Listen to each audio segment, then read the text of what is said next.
during week 175 of Brada's Branded Thoughts and from the Hawkeye of the Storm. Too much celebration, the booing needs to stop, and Iowa gets a commitment from a future tight end.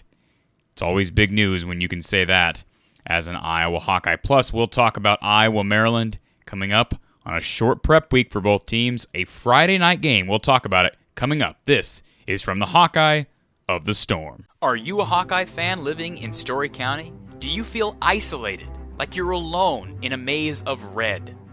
Well, you're not the only one. And that's why we here at StoryCounty.news have launched a brand new section of our website, From the Hawkeye of the Storm, which will feature our weekly podcast, Brada's Branded Thoughts, as well as other Hawkeye-related content for all you Story County residents who bleed black and gold, or if you live in Western Iowa, Eastern Iowa, or somewhere else other than Ames and you're a Hawkeye fan, we'd love your support. All of our content is free, so again, give our Facebook page a follow, give it a like, and give our Twitter page a follow as well, at From the Hawkeye on Twitter. The more likes, the more follows, the more support we get, the more content we can continue to push out, and it's all free. It's From the Hawkeye of the Storm, hosted by StoryCounty.news, for the best Hawkeye content in the area. Cows come home from now till forever. Something you can count on is Week number 175 of Brada's Branded Thoughts. And a short week for Iowa, so we're recording this about a day earlier than we normally would for our weekly podcast. And certainly going to talk about Iowa-Maryland, a game that I had pegged on at least my schedule since the schedule came out as being a, kind of an underrated game. And I think most of the country now is recognizing it to be, I don't want to say a marquee matchup, but certainly a big-time matchup between two undefeated teams, and Maryland, an undefeated team who beat a really good West Virginia team week one. So we'll talk about that matchup coming up here in a moment. But Iowa, of course, defeating the Colorado State Rams this past weekend, 24-14. Certainly not the game most people expected. Colorado State, of course, jumping out to a 14-7 lead. We saw Iowa jump out early, but Colorado State responded. They forced a turnover of Spencer Petrus, an interception on a tunnel screen throw from Spencer. It was returned, I believe, back to around the 15 or 20-yard line where Tyler Goodson made the tackle. But that created a short field for Centeo, the quarterback for the Rams, and, of course, that entire Rams offense, and they were able to cash in, give them credit. I think every Iowa fan was on the edge of their seats at the beginning of the beginning of the second half. But give credit to Phil Parker in this defense, and give credit to the offense. I mean, the defense stepped up really nicely in the second half. Jack Campbell had 18 tackles. I believe him and Seth Benson had 29 combined. It was tough because Justin Jacobs had to guard Trey McBride almost all day, and he is an NFL tight end for the Colorado State Rams. Mark my words on that. I'd be shocked if he doesn't make an NFL roster if and when he goes that route. He's just got the size, he's got the hands, he's got the athleticism. He's actually pretty fast for a guy his size. But again, they contained him as best they could, and the defense just locked him down in the second half. And what we saw on Saturday from this offense should be encouraging. I understand the run game woes. We're going to talk about that. I've talked about that. I think most people have, most analysts, if you want to consider me an analyst. We've talked about that up to this point. It's got to get better. But again, the passing game just looked a lot better. You saw Spencer. Here's a kid now who is clearly comfortable throwing the ball down the field. Now, he doesn't always see the field well. We've talked about it. He doesn't always go through his progressions like we'd like to see him go through them. Do wide receivers consistently get open down the field? Again, those are all question marks. But when a deep route is called, when a go route is called for Spencer, he's pretty darn accurate with the football. All right? And let me say this about Spencer Petrus, okay? We're talking about his ability to throw down the field. We know he's had issues. Nobody's trying to downplay the issues. But this should be a pretty obvious statement that I'm about to make, but I'm going to make it because I think some people need to hear it. Spencer Petrus is a more accurate passer than Nate Stanley was at Iowa. Okay? I'm going to delve into the statistics this week and look at Nate Stanley. Of course, we have a smaller sample size. We haven't even had a full season. Well, we have technically a 12-game sample now, right, for Spencer Petrus, because he got 8 games last year. He's had 4 so far this year. But, of course, Nate Stanley was, a 3-year starter? So I think we already see better accuracy. We saw Nate Stanley consistently miss passes deep down the field. We have seen Spencer make those throws, and very rarely does Spencer overthrow the deep routes. Now, last year he did. Don Patterson brought that up during our postgame show on Saturday, that last year we saw Spencer miss those go routes. He has improved that aspect of his game immensely. He's got touch on the ball. Last year, remember, everything was a bullet. It's not a bullet this year. He still throws a fast ball, and that's okay. But he throws with touch now down the field, and he throws with precision. People want to knock him all they want. There's plenty of reasons to be frustrated with Spencer. He's not mobile back in the pocket. He seems to go down with a single touch of a defensive lineman or a linebacker. He's definitely not as sturdy as Nate Stanley was, despite his height at 6'5". But he is I believe, to be a more accurate passer. And I'm not just talking about deep routes. I'm talking about almost every throw. Now, he does have the tendency to miss simple throws. Don has talked about that. Simple out routes, sometimes Spencer just airmails. That's obviously got to improve. But for the most part, I see a more consistent accuracy out of Spencer Petrus. Remember, Nate Stanley I don't believe he ever, for a single season, had a completion percentage of 60% or better. And certainly that's not good. You need to be 60% or better at this level. I believe Nate Stanley was under 50% in high school. But again, big arm, athletic kid, and certainly a successful quarterback at Iowa. I'm just saying, let's give Spencer credit where it's deserved. Right now, Spencer, again, I get we haven't seen a ton of the downfield throws, but it was clear on Saturday when he's asked to make those throws, he's making them, and he's making them with precision, accuracy, and touch. And that's a huge development for Iowa. So Iowa takes care of business in the second half. We saw some emergence from Keegan Johnson with 2 catches for a total of, let me pull up the numbers here, a total of 92 yards. And Keegan had the touchdown pass that really got things going.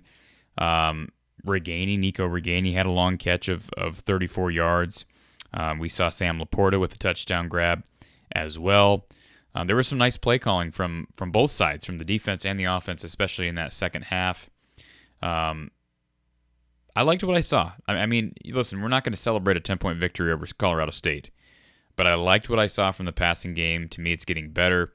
Now, again, you got to acknowledge the fact that CSU is just completely loading up the box. We understand that, and that's why Iowa had no safety over the top to cover a guy like Keegan Johnson or even Nico Reganey. So that's not going to happen every week. But again, when Spencer is asked to do that, when a team loads the box, we now know that he can get them out of a bind. They have a guy in Keegan Johnson, and I think a couple other options. Charlie Jones was missed on a deeper route. Nico Reganey was hit. Sam Laporta has the ability to get downfield. We now know that Spencer can make those plays. That's huge, okay? Obviously, the run game. What do we make of the run game? Well, I've said it since really the beginning of the season. I never really was worried about this offensive line heading into this year because of what we saw last year. Iowa was a top 5 run team last year. They were, I believe, 4.6 yards per carry on the season. You returned the best lineman maybe in college football in Tyler Linderbaum. Kyler Schott was an experienced guy coming back. Cody Ince played great last year. Justin Britt had experience under his belt. But I will say Iowa did lose Mark Gallenberger. They lost Coy Cronk, who had some time last year. And certainly Alaric Jackson. I think Alaric Jackson is the biggest loss if you look at what Iowa lost last year as far as the offensive line. There's no question about that. A 4-year starter at left tackle, I think we maybe underestimated the impact that his departure would have. Right now, Iowa's struggling at the tackle positions. There's no question. They're struggling at the tackle positions. Kyler Schott's finally getting back, I think, to full speed. You hope that he can be back to full speed this week. We did see, and I made a mistake during the postgame show. I said that Jack Plum isn't playing. He did play on Saturday, and I looked back at the tape and saw that he did get a number of snaps, which tells me, again, they're still not comfortable completely with Nick DeYoung at right tackle. he's a young guy. He's a freshman, as is Mason Richmond at left tackle. So those two guys, those tackles, I said it during the postgame show, those guys are going to get better. Okay? This is not the type of situation we had in 2019 where you had two fifth-year seniors playing guard and neither one could block because they just weren't able to block, at least at this level, the likes of a Michigan or a Penn State. But these guys are just young. They're developing. There's a lot of improvement that can be made throughout the season. Don Patterson attested to that on Saturday. But as he expressed, you've got to have patience with this offensive line. Again, you hope Kyler Schott's getting back to full health. Justin Britt's been banged up. Sounds like he's back, ready to go this Friday. That's huge. I just want to see continuity. I want to see some guys emerge to where you're comfortable riding those guys basically as every down guys. And obviously injury. With injury, you have some guys that can step in if need be. I'm no offensive line guru, but obviously, you'd like to see Tyler Linderbaum at center, Cody Ince, Kyler Schott on either side, or in whatever order, whether one is more comfortable at left or right. It seems like these guys Iowa kind of shuffles these pieces as need be. And then again, may the best man win at tackle. I mean, I kind of thought Jack Plum would win one of the spots at tackle, and that hasn't happened. These guys really, seems like the coaching staff really likes Mason Richmond. He has not really come off the field much, so that's probably a good thing. I think the coaching staff has a lot of faith in him, similar to Tyler Linderbaum at that age, because remember, Tyler was a former defensive lineman, as was Mason Richmond. But continuity is big for this offensive line, and maybe we'll see that here. I mean, we're getting back into Big Ten play. This Friday is going to be a big, big test for this offensive line. Maryland's defense is a lot better than people think. They're a lot better than we remember. I still question how real they are. I mean, they are definitely a lot better, but they've got some of the best ranks in the Big Ten right now nationally. Or excuse me, let me rephrase that. They've got some of the best defensive ranks nationally. Of course, you're going into you're participating in a loaded defensive conference because you've got the likes of Iowa, Wisconsin, and Penn State in front of you defensively. But they're competing in the Big Ten Conference, and they have a really impressive national ranking defensively. So this is a good defense, but again, not a huge sample size as far as major opponents. Of course, West Virginia, they look good against the Mountaineers. I think Iowa can move the ball against this team. This will be a big test because Colorado State sold out to stop the run. We saw that, and Iowa burned them several times, and that's why Colorado State lost. I mean, yeah, I give the defense the majority of the credit, but the reason ultimately why Colorado State lost this game, I mean, they could have won 14-7. They had the lead. Didn't matter what the Iowa defense did. Well, Iowa came out in the second half, scored 17 points. That's a good half for the Iowa offense, right? And the reason they were able to do that is because Brian Ferentz called downfield shots. Spencer Petrus hit him. Receivers caught him, and that's all she wrote. So I don't see Maryland, selling out like that. Certainly, you'd think that George Barnett and Brian Ferentz have been figuring, which runs to deploy against this Terrapins defense, at least from what they see on tape. I see them being able to move the ball. I think they'll run better than they did on Saturday. I don't read too much into the fact that it was Colorado State. I am concerned because I think Iowa should be able to run the ball against any Mountain West team. But at the same time, they did what they needed to do. So it doesn't really matter if you get 100 yards rushing or not. You win the game, you win the game. I understand there's analytics behind these things. Speaking of analytics, one of the big analytics that Don Patterson looks at, because it is a almost flawless indication of wins and losses, and that is, do you win the turnover battle and do you win the rushing yard battle? Saturday, Iowa tied in turnovers, and they lost the rushing battle, but they won the game. And that was because Iowa was actually better through the air. 224 passing yards to just 155 for Colorado State. Now, some of that, again, is Iowa, the defense, but some of it is the Iowa offense. Remember, whether we're talking about the passing game or the rushing game, especially the rushing game, again, Don talks about how you need to win that battle. You don't need to hit a certain, and we're talking about data, right? We're talking about recent data from Big Ten teams as far as wins and losses, and a major factor in winning in the Big Ten is, do you win the rushing yard battle? It's not, do you hit 150 yards or 200 yards? Do you win the rushing yard battle? Now, Iowa lost that battle on Saturday. But my point is, Iowa's got such a good rushing defense. The run game doesn't have to be great. Would love for it to be really good, because then this team gets that much more explosive on offense. It opens things up with the passing game. But you can win this. You can win rushing battles and certainly turnover battles because of how good your defense is. All right, it becomes a much more complementary sport when you look at things that way. So again, Saturday, the defense had some problems in the first half, and the run game had problems. But they still won the game, right? So imagine this defense plays, 60 full minutes of football.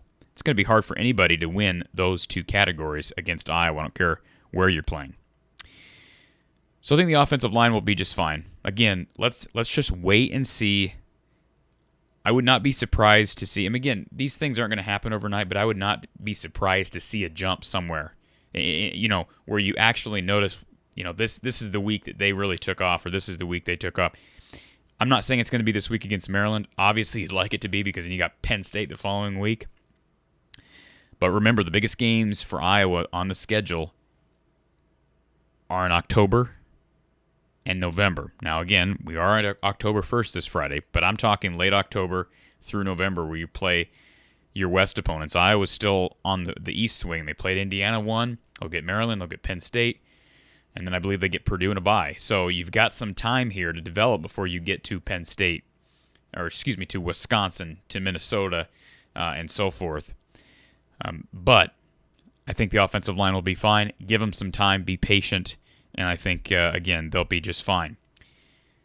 Will Iowa be an underdog at home to Penn State in a week and a half? This is something I've kind of tossed around in my own head. Obviously, a lot of this is determined by if Iowa beats Maryland, if Penn State beats Wisconsin. Now, assuming both teams do that, say Iowa wins at Maryland and Penn State wins at Wisconsin.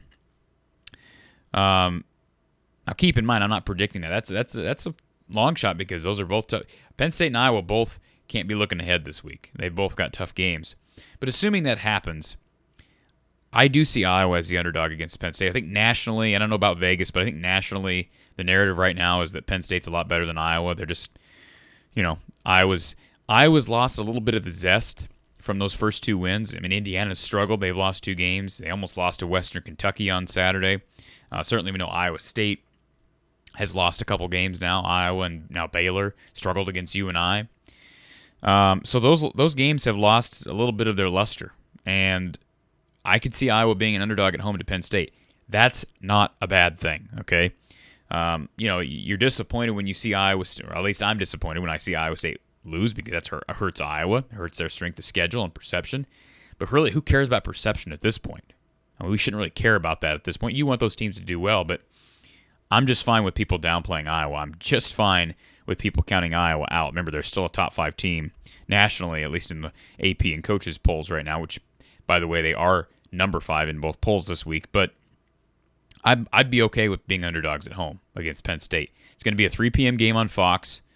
You're going to get Gus Johnson and Joel Klatt on the call. Iowa needs to win this game Friday. I mean, just from a... Now, it doesn't... I mean, listen, they don't win this Friday. That game against Penn State's still going to be huge. I mean, Iowa will have 1 loss. You come back, beat Penn State. Yeah, you're disappointed you lost to Maryland, but all hope is not lost. But, man, you win this game this week, Penn State wins, you're going to have number 4 versus number 5 or better next week in Iowa City.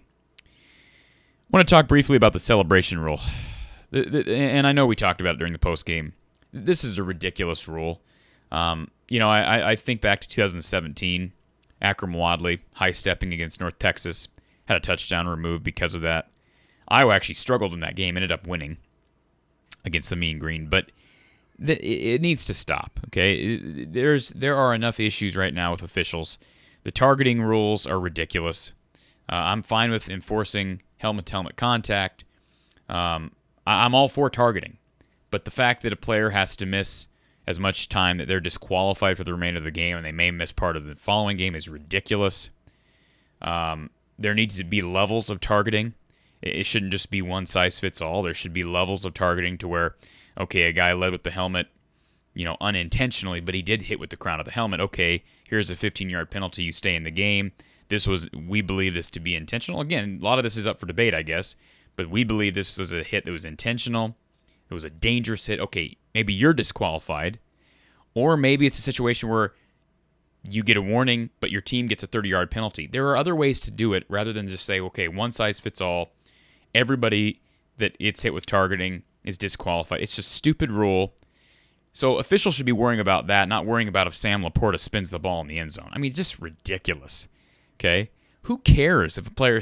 I don't care if anybody celebrates. You watch the NFL, which is America's favorite sport. You watch the NFL, and you see time and time again players celebrating. You see guys posing for a photo shoot in the league. I mean, it takes a lot for these guys to get fined. Once in a while, if they do something obscene, they get fined. And I'm okay with that. I'm okay with there being a taunting rule, right? You get hit with taunting. You get hit with unsportsmanlike conduct. That's fine. The celebration, the unsportsmanlike conduct celebration crap needs to stop. And it's especially ridiculous when you have a guy like Akram Wadley who celebrates with a high step before he gets to the end zone, and the play gets reversed. Now, thankfully, that didn't happen with Iowa because Laporta had already gotten in, but it killed Iowa with field position. Had that been a different team, Colorado State, had it been someone else, and yeah, you can blame Laporta all you want, but had it not been Colorado State and had a team that actually had a decent, consistent quarterback and an offense, that could have changed the game. Colorado State had great field position after that penalty. The NCAA needs to look at this. They need to look at targeting, and they need to look at celebration penalties because it's sort of ridiculous. And I'm not blaming the officials completely, at least the ones on the field, because they're trying to enforce it, but it's completely random. It's totally up for debate. You see one celebration penalty called and another not. So what makes spinning the ball so bad? Another mini rant I want to get into here for a moment. I was not at the game on Saturday. All right. The booing needs to stop. Okay. Don and I agree on this. We didn't talk about this during the show. We did have a conversation off the air about it, and I'm not going to get into exactly what Don said, but we were on the same page on this. There was some boos raining down, I believe, on Spencer Petrus at the end of the first half, and I get why. He threw a bad interception, then Iowa defense gave up a touchdown, and then they took a knee. First of all, it was a good knee to take. There was no reason to go for something with like 29 seconds left coming off a pick, nearly a pick six. Okay, but there were boos in the second half. Okay, there were boos in the second half. They didn't give up a single point. The booing needs to stop. Okay, to me, and I will share this that Don brought up, and he's absolutely right. If anything, it instills some sort of vigor and confidence in the opposing team. I mean, there's just no reason for it.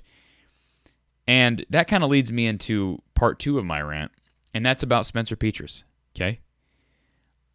I stated very publicly last year, before the Iowa-Illinois game last year, I had said that I thought Iowa would do well to try their hand at a different quarterback, just to see what Deuce Hogan or Alex Padilla can do in a game. I haven't said that since then, okay? If I feel the need to say it again, I will. But right now, Spencer's winning games. He played well on Saturday, okay? He's got 1 interception on the season. And look, I'm not asking everybody to be the biggest Spencer Petrus fan in the world, all right? But here's what I would encourage you to do. If you're one of those people who thinks that Spencer Petrus needs to be benched, or you're one of those guys who goes on Twitter or goes on YouTube or goes on Facebook or wherever you're at and trash Spencer, or you trash the coaching staff for not trying someone else, or maybe you're very respectful about it and you say, hey, this quarterback's not going to get it done. Here's what I would encourage you to do. And I'm not saying you're wrong. Maybe you are right. I mean, we don't know, right? I mean, the coaches we assume know, or they think they know, but nobody really knows, right? Because we haven't seen Deuce Hogan or Alex Padilla in a game. But here's what I would encourage you to do. Think back to 2018. Iowa State in Kinnick. Okay? Nate Stanley. Iowa struggled all day long. Nate Stanley didn't do much of anything. At halftime, I remember a ton of fans on social media calling for Nate to be benched. For probably Peyton Manziel at the time. But 2019 probably would have been Spencer, right? Were you in that crowd that was calling for for Nate Stanley to be benched? Think back to C.J. Beathard. Were you ever calling for C.J. to be benched in 2016? Now, I get it if you did that in the bowl game because C.J. was banged up in that game. I probably would have benched C.J. just for a health standpoint. But at any point in C.J.'s career, did you ever call for him to be benched? What about Jake Rudock? Were you one of the ones calling for C.J. to come in for Jake? What about James Vandenberg? Were you one of the ones calling for Jake Rudock to come in for Vandenberg? What about Stanzi for, Vandenberg for Stanzi? We go back every single quarterback cycle, and there's always a segment of the fan base calling for that quarterback to be benched. Now, you could say, well, it's because we never have a great quarterback. Okay, if we never had a great quarterback, the ones on the bench aren't going to be any better, right? Unless you're saying that every guy on the bench, unless you're saying that guys are on the bench are just never getting an opportunity to shine in the game. I mean, I don't even know how to go down that rabbit hole. What I'll say is if you are one of the ones calling for Spencer to be benched right now, or you have been this season, just think back and think, did I call for Stanley to be benched? Did I call for Vandenberg to be benched? Did I call for Beathard to be benched? Rudock to be benched? Stanzi to be benched? Christensen to be benched? Tate to be benched? Banks to be benched? I don't know. I mean, go think back to the beginning of your fandom. And if you find a trend of consistently calling for Iowa quarterbacks to be benched, and you have to be honest with yourself on this, right? Because I don't know what alias, I don't know who you are behind an alias of a Twitter name or YouTube handle. Be honest with yourself and think, have I, in the past, consistently called for Iowa's starting quarterbacks to be benched? And if the answer to that question is yes, then you might be the problem. Okay? You might be the problem. End of rant. Iowa, the big-time get. Cale Vanderbush commits to Iowa. What is Iowa getting out of Vanderbush? Well, 6'5", 6'6", tight end out of Indiana. Skinny guy. I watched a little bit of Vanderbush's tape. There's not a whole lot of tape out there. Of course, you can grab some huddle tape. But again, these are highlights of guys. I'm not going to act like I know everything about Cale Vanderbush because I watched a huddle video. And frankly, if anybody does, they're being disingenuous. Look, he's got an offer from Air Force. He's got an offer from Utah. I believe he was originally committed to Western Michigan. The Iowa coaches liked what they saw, extended him an offer, and he switched to Iowa. He's a big kid, physical. He actually runs faster than you would expect for a guy his size. One thing I liked on tape from him is he seems to have very secure hands. He does a good job of walling off defenders and catching passes in traffic. I will say, I'll be completely honest, doesn't look like a good route runner to me. He just doesn't. He doesn't look crisp with his routes. He's probably going to have to learn to, blocking at the high school level doesn't really tell me a whole lot. As far as commitment to blocking, it's hard to tell. Again, you're watching tape where you're really not watching a whole lot of blocking footage, maybe 6, 7, 8 plays at the most. From the plays that I saw, he's probably going to have to learn how to block a little bit better. I mean, a lot better, actually, to play at the Big Ten level, and that's no surprise. That's the case with everybody. But my biggest takeaway is he's a big kid. Again, he's got good hands. He's actually faster than you'd expect for a guy his size. Multi-sport athlete, plays basketball, very good basketball athlete as well. Needs to improve his route running. The good news about going to Iowa is you come to a place where Iowa excels at creating or developing tight ends who are excellent blockers, can run routes, make catches. Your 2021 NFL desirable type tight end, and that's what Iowa does with tight ends. So, we'll see if he stays at tight end. I would assume he would, given his size. I don't. It's hard to tell. Could a guy turn into a tackle? I mean, it's always possible. But I see him being a tight end at Iowa. But again, I'm no expert on Cale Vanderbush. But again, you got to trust Jay Neiman. You got to trust Brian Ferentz, Kirk Ferentz, this offensive staff. Certainly you'd have to think that, when you look at this coaching staff, you've got such a history, again, of not only tight end production, but of offensive lineman production as far as NFL talent. They'll know where to put him. And again, he'll get, if he's at playing tight end at Iowa, he'll learn how to run routes better, and he'll learn how to get off his spots better, make cuts better. And again, I'm not saying he was terrible at it. I just going by what I saw, room for improvement. But a good day to be an Iowa Hawkeye, because anytime you get a tight end commit, that's a reason to get excited, because you never know when it's going to be the next big thing at Iowa. Okay, Maryland. Let's turn to Iowa's opponent this Friday. Maryland is a team who has defeated West Virginia. They defeated Kent State last week by about the same margin that Iowa defeated Kent State. I will say this: Maryland defeated Kent State 37-16, and it wasn't even that close for. I believe it was 37-9 for quite a while. But if you look at the team stats, like Kent State got more first downs. Total yardage was close. Passing yardage was close. Kent State actually outrushed Maryland by a little bit. They actually had the ball more than Maryland. Maryland actually lost the turnover battle. So isn't that weird? Here are a couple more keys to victory, and you've got a Big Ten team that lost both and still won the game. Maryland lost the turnover battle, and they lost the rushing battle. They still won the game. They won it by 21. So that I find that intriguing. The big thing here, though, I think the reason why Maryland struggled, at least from a statistics standpoint, I still think they lack discipline. I mean, the two turnovers are obviously sort of an embodiment of that. If you look at penalties, 9 penalties for 120 yards, that'll come back to bite you against Iowa, okay? Obviously, Taulia Tagovailoa has been tremendous this year. He had another really nice game on Saturday. 31 of 41 for 384 yards, 3 touchdowns. The guy's mobile, can run. But again, I don't know how much we learned from that game. Kent State was actually in a position late in that first half. So they had 2 touchdowns brought back in the second quarter against against Maryland on Saturday. One of them, well, actually both of them, were on holding calls, and one of the holding calls was a total farce. It was a terrible call. So 14 potential points ended up turning into 3 points total. So it could have been a lot closer. Again, statistics-wise, numbers-wise, it was a lot closer than the score would indicate. But that's, to me, the big difference. And if you'll recall, I picked Maryland to beat Iowa preseason. I did. Because I thought this game landing on a Friday night would be kind of a scary game. But I almost feel like, now Maryland's a little bit better than I thought they'd be, but I almost feel like